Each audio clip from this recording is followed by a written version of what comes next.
आपको बता दें, रिपब्लिक भारत से खास बातचीत में प्रधानमंत्री नरेंद्र मोदी ने राम मंदिर का जिक्र किया और साफ तौर पर कहा कि 500 वर्षों का संघर्ष खत्म हुआ और राम का मंदिर आखिरकार बना। और इस संघर्ष में पीढ़ी दर पीढ़ी किस तरीके से उन्होंने वो संघर्ष देखा है कि राम का मंदिर बने, एक लंबी कानूनी लड़ाई के बाद राम मंदिर का निर्माण हुआ है। इन तमाम बातों का जिक्र करते हुए प्रधानमंत्री नजर आए, सुनिए।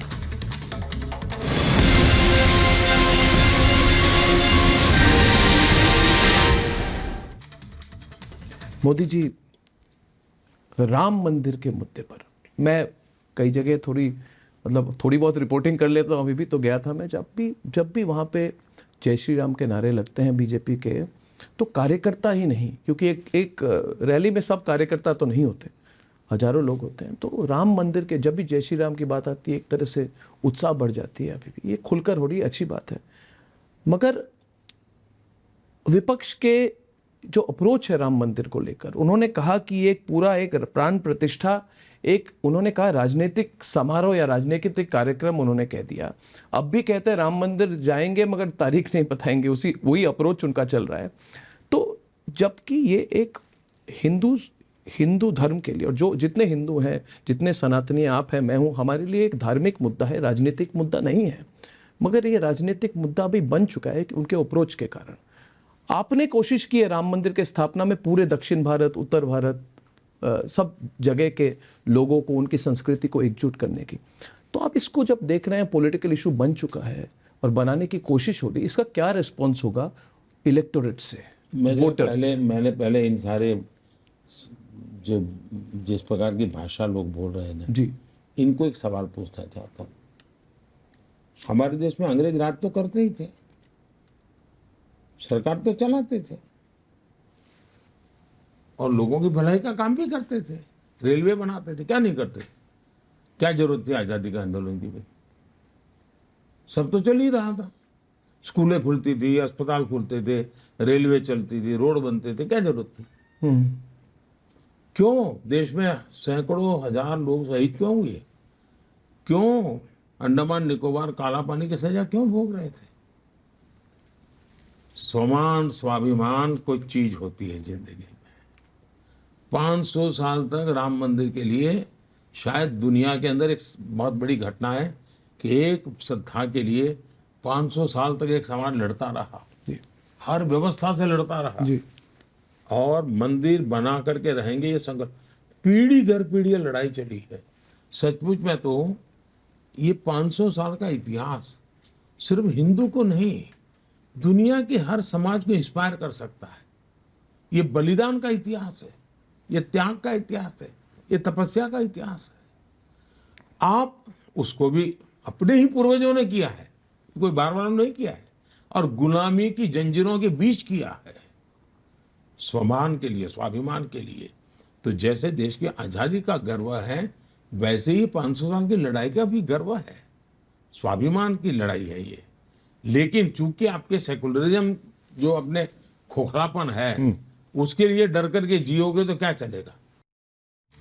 वहीं प्रधानमंत्री नरेंद्र मोदी ने रिपब्लिक भारत से खास बातचीत में साफ तौर पर कहा कि सत्ता में आने के बाद जिन लोगों ने जनता से पैसा लूटा है, उनको हर हाल में वो पैसा वापस करना पड़ेगा। इस पर आपको बता दें कि जनता का रिएक्शन आया है और लोगों ने साफ तौर पर कहा कि हमें प्रधानमंत्री नरेंद्र मोदी पर पूरा भरोसा है, क्योंकि उनकी नीति जीरो टॉलरेंस की रही है करप्शन के मामले में। देखिए,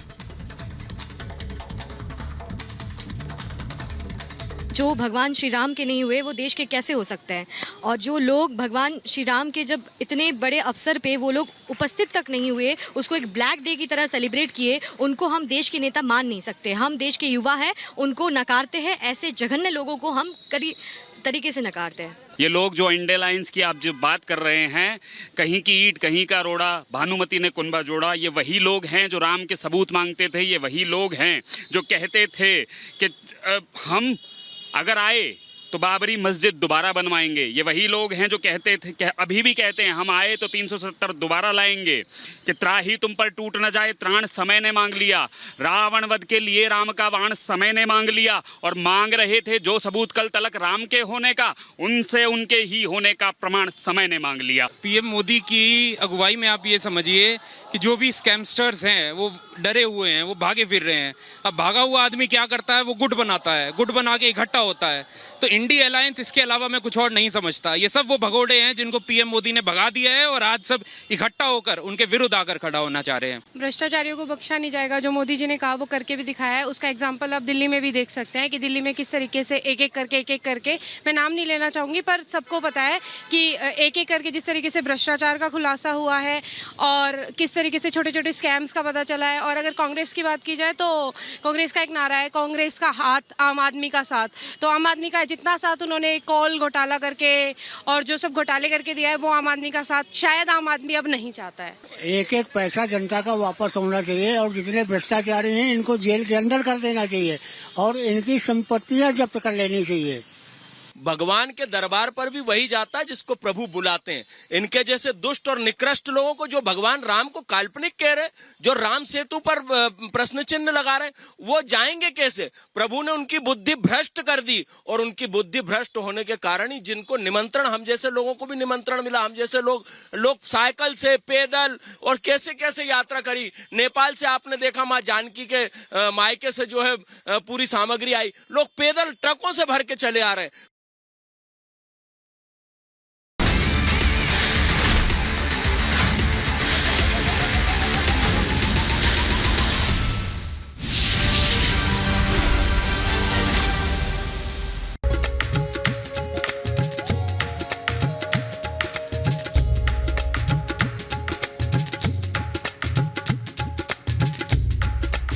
बसपा ने इस बार निर्दोष दीक्षित को चुनावी मैदान में उतारा है, यानी कि एक ब्राह्मण चेहरे पर दाव लगाया है।